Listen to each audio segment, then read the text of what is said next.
या खासदारांना स्वतःला आरशात बघताना लाजा वाटल्या पाहिजेत। या नालायक लोकांकडे कसली उत्तरंसुद्धा नाहीत। एकाचं मी ऐकलं म्हणे वाढदिवसाला मला शुभेच्छा दिल्या नाहीत। वाढदिवसाला शुभेच्छा तुला जे कोण 500,000 लोक देत आहेत हे उद्धव ठाकरे साहेबांनी तुला खासदार केलं म्हणून शुभेच्छा देत आहेत। आज परिस्थिती अशी झाली आहे, तुम्ही एवढे मोठे नेते म्हणता आणि जनतेत जाताना तुम्हाला वाईपला सिक्युरिटी लागते। हा सुद्धा कधीतरी त्यांनी विचार करायला पाहिजे। म्हणजे लोकांनी डोक्यावर घ्यायच्याऐवजी लोक तुमच्यावर हल्ला करतील ही भीती वाटायला लागलेली आहे, म्हणून तुम्हाला वाईपला सिक्युरिटी लागते। मग काय उपयोग आहे तुमचा?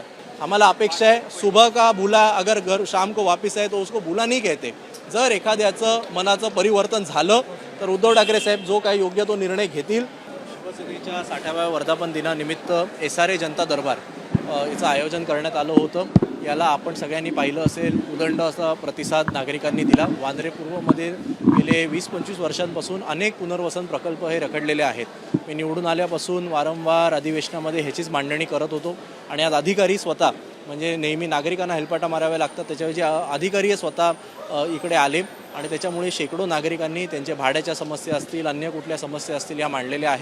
माझी ही पूर्ण खात्री आहे की या समस्यांचं निवारण होईल। लोकप्रतिनिधी म्हणून माझीच तो जबाबदारी असेल की जास्तीत जास्त गृहनिर्माण प्रकल्प हे पूर्ण व्हावेत, वांद्रे पूर्वातील नागरिकांना त्यांच्या हक्काची घरं मिळावीत। नाही, चर्चेचा विषय म्हणजे आज शेवटी आशिष शेलार हे मुंबईचे पालकमंत्री आहेत। जेव्हा आपण SRAचा कार्यक्रम घेतो तेव्हा तो शासनाचा कार्यक्रम असतो आणि शासनाच्या कार्यक्रमाला मंत्री या नात्याने अन्य कुठल्या समस्या असतील या मांडलेल्या आहेत। माझी ही पूर्ण खात्री आहे की या समस्यांचं निवारण होईल।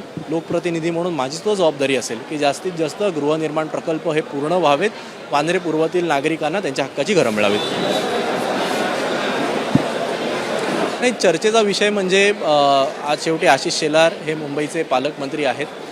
जेव्हा आपण SRAचा कार्यक्रम घेतो तेव्हा तो शासनाचा कार्यक्रम असतो आणि शासनाच्या कार्यक्रमाला मंत्री या नात्याने ते इकडे उपस्थित झाले।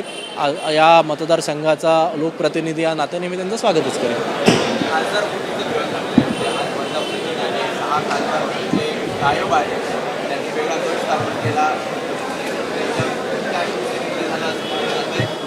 नाही, गेले 3 दिवसांपासून या सगळ्या चर्चा आम्ही TV वर पाहतोय आणि हे जे सगळं सुरू आहे हे अत्यंत घृणास्पद आणि दुर्दैवी आहे। या खासदारांना स्वतःला आरशात बघताना लाजा वाटल्या पाहिजेत। 2022 साली जेव्हा काही खासदार आमदार आम्हाला सोडून गेले तेव्हा असं सांगण्यात आलं होतं की आम्ही काँग्रेस आणि राष्ट्रवादीसोबत गेलो, ते पटलं नाही म्हणून आम्ही पक्ष सोडला आणि भाजपची वाट धरली। पण हे जे काही 6 खासदार निवडून आले यांना निवडून येऊन जेमतेम 2 वर्ष झालेली आहेत। हे सगळे महाविकास आघाडी म्हणजे मोदी सरकारच्या विरोधात निवडून आले।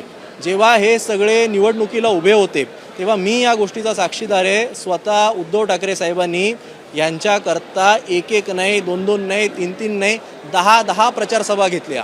हिंगोलीत 10 प्रचारसभा घेतल्या, यवतमाळला 10-12 प्रचारसभा घेतल्या। म्हणजे एका विधानसभा क्षेत्रामध्ये 3-3 प्रचारसभा घेतल्या। भर उन्हात फिरले। आदित्य ठाकरे साहेब प्रचंड फिरले। माझ्यासारखे छोटे कार्यकर्ते तर किती फिरले त्याला हिशोब नाही। एक जेव्हा खासदार उभा राहतो तेव्हा त्याच्याकरता अनगिणत असे कार्यकर्ते मेहनत करत असतात। हे जे कोण कार्यकर्ते असतात हे त्याच्या 5 वर्षाच्या कार्यकाळात कधी खासदाराला बघत पण नाहीत, पण केवळ पक्षावरची निष्ठा, नेत्यावरची निष्ठा आणि मातोश्रीवरची निष्ठा एवढं विचार करून या लोकांचा त्यांनी प्रचार केला आणि असे हे लोक विश्वासघातकी निघतील असं कोणालाही कल्पना नव्हती। आम्ही गेले 6 महिने 1 वर्ष या सगळ्याची कुणकुण आम्हाला होती, आमच्या कानावर येत होतं। पण उद्धव ठाकरे साहेब जेव्हा बोलायचे तेव्हा हे लोक इतके गोड बोलायचे तेव्हा उद्धव ठाकरे साहेबसुद्धा विश्वास ठेवायचे, आम्हीसुद्धा यांच्या सगळ्यांवर विश्वास ठेवायचो। अत्यंत घृणास्पद लाजिरवाणं ही गोष्ट आहे आणि खास करून माझं आपल्या सगळ्या माध्यमांनासुद्धा आव्हान आहे की या गोष्टी कृपया कोणी नॉर्मलाइज करू नका। आत्ताची परिस्थिती ही इतकी विचित्र झालेली आहे की एखाद्या घरामध्ये जर कोणी दरोडा टाकला, कोणी चोरी केली तर चोरांना पकडण्याच्या ऐवजी घर मालकांनी कुलूप कसं लावलं नव्हतं याच्यावरच जास्त तुम्ही चर्चा करत राहता। घर मालकांनी खिडक्या लावायला पाहिजे होत्या, घर मालकांनी ग्रिल लावायला पाहिजे होतं, दरोडा टाकताना किती मोठी हुशारी केली, कसे हे लोक वरनं खाली उड्या मारतात, कसे बरोबर आतले पैसे बाहेर काढतात, ह्याला तुम्ही ऑपरेशनची नावं देता। मला वाटतं ही आपलं काम असतं का? दरोडा कलकत्तामध्ये पडलेला आहे, दरोडा दिल्लीमध्ये पडलेला आहे, दरोडा महाराष्ट्रात पडलेला आहे, असं म्हणतायत दरोडा आता उत्तर प्रदेशमध्ये पडणार आहे। जर असे वारंवार देशात दरोडे पडत असतील तर दरोडेखोरांना पकडलं पाहिजे की संपूर्ण देशामधल्या घरमालकांना सांगितलं पाहिजे की तुम्ही ग्रिल लावा, तुम्ही CCTV लावा, तुमचं घर अभेद्य ठेवा. त्यामुळे कसले आपण विश्लेषणं करतो, कशावर बोलतो ह्याचं सुद्धा भान हे सगळ्यांनी ठेवलं पाहिजे. या नालायक लोकांकडे कसली उत्तरंसुद्धा नाहीत. एकाचं मी ऐकलं म्हणे वाढदिवसाला मला शुभेच्छा दिल्या नाहीत. वाढदिवसाला शुभेच्छा तुला जे कोण 500,000 लोक देत आहेत हे उद्धव ठाकरे साहेबांनी तुला खासदार केलं म्हणून शुभेच्छा देत आहेत. जर उद्धव ठाकरे साहेबांनी तुम्हाला खासदार केलं नसतं तर काळं कुत्रं तुम्हाला विचारत नव्हतं.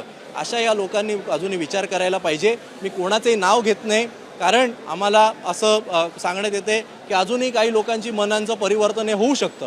आम्हाला अपेक्षा आहे सुबह का भुला अगर घर शाम को वापिस आहे तो उसको भुला नहीं कहते. जर एखाद्याचं मनाचं परिवर्तन झालं तर उद्धव ठाकरे साहेब जो काही योग्य तो निर्णय घेतील. पण हे जे काही सुरू आहे हे अत्यंत घाणेरडी पद्धत आहे आणि मला ह्याच्याहून आश्चर्य या सत्ताधाऱ्यांचं वाटतं. छाती काढून आम्ही कुठलं मोठं पाकिस्तानवरच काबीज केल्यासारखं किंवा मोठा हल्ला केल्यासारखं छाती काढून फिरता. काय ह्याच्यामध्ये कसली आली मर्दांगी, ह्याच्यात कसलं आलं ऑपरेशन. हे काही ऑपरेशन करायचे धंदेत. तुम्ही मान्य केलं पाहिजे की आज तुमची एवढी मोठी हव्यास तयार झालेली आहे. 240 आमदार असूनसुद्धा तुमचं पोट भरत नाही. मोदी साहेबांची देशावर सत्ता असूनसुद्धा तुमचं पोट भरत नाही. केवळ एक बिल पारित करून घ्यायचं आहे. म्हणून जर तुम्ही देशाच्या लोकशाहीला जर तडे लावणार असाल तर देशाची जनता हे मान्य करणार नाही.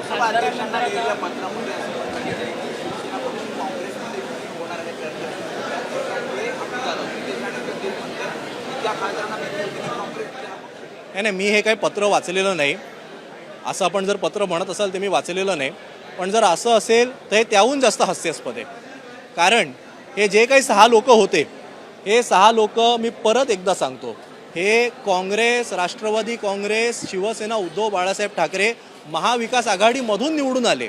महाविकास आघाडीचे विचार ज्या ज्या मतदारांना पटतात त्या मतदारांनी उद्धव ठाकरे साहेबांचा चेहरा बघितला, पक्षावरचं प्रेम बघितलं आणि यांना मतदान केलं.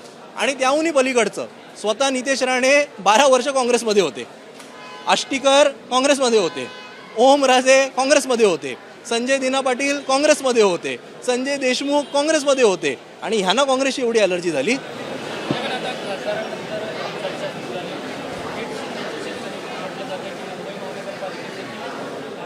यांची हे बघा कसं झालं आहे की आज मी सुद्धा विरोधी पक्षात आहे.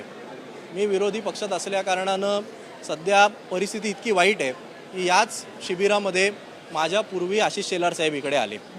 मला कळलं ते आणि मी एकत्र येणार म्हणून मीडिया एवढ्या मोठ्या संख्येने उपस्थित झाली.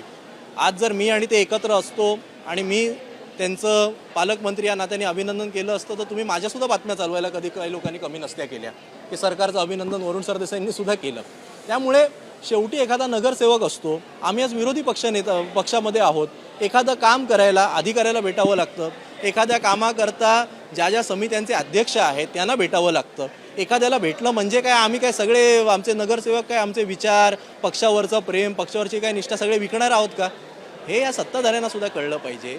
शिंदे गटाने तर हा विचार केला पाहिजे.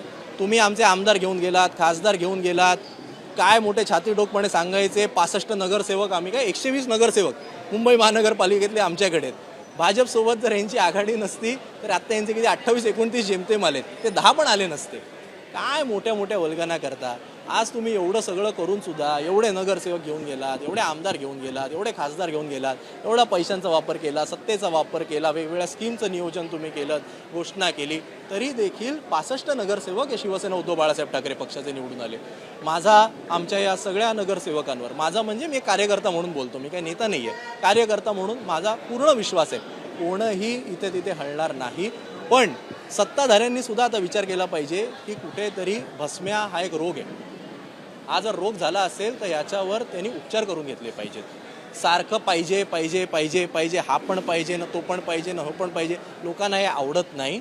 तुम्हाला जे काय मॅन्डेट दिलेलं आहे हे मॅन्डेट 2017मध्ये 84वरनं 3च जागा वाढवून महाशक्ती भाजपला 87वर नेऊन ठेवलं आणि 120 नगरसेवक आयात केलेल्यांना 28वर नेऊन ठेवलं. हे मॅन्डेट मुंबईच्या जनतेने तुम्हाला दिलेलं आहे. तुमच्याकडे आत्ता आघाडी आहे, तुमच्याकडे आत्ता मेजॉरिटी आहे. या मेजॉरिटीच्या माध्यमातून मुंबईकरांचा विकास करा, महानगरपालिकेचं काम करा.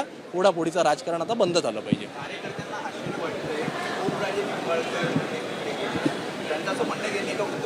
असताना मुलांनी त्यांना म्हटलं की निधी हा एक सगळ्यात मोठा प्रश्न होता, त्यामुळे मी प्रॅक्टिकली विचार केला, भावनिक विचार करत नाही, मी परत एकदा सांगतो की मी एकाचं कोणाचं नाव घेणार नाही, कारण मला अजूनही अपेक्षा आहे की या लोकांवरचे जे उपकार उद्धव ठाकरे साहेबांनी केलेले आहेत, हे उपकार हे लोक कोणी विसरणार नाहीत.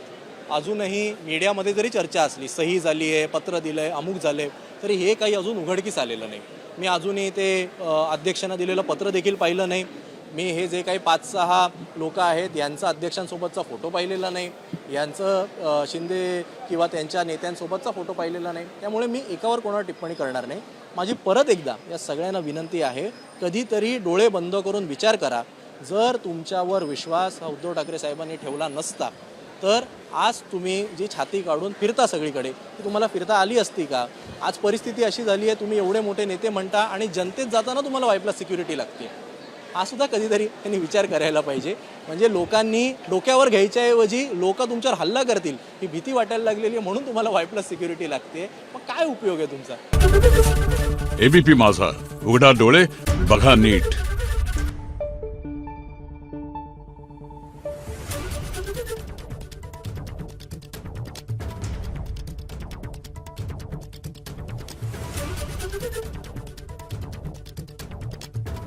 Thank you.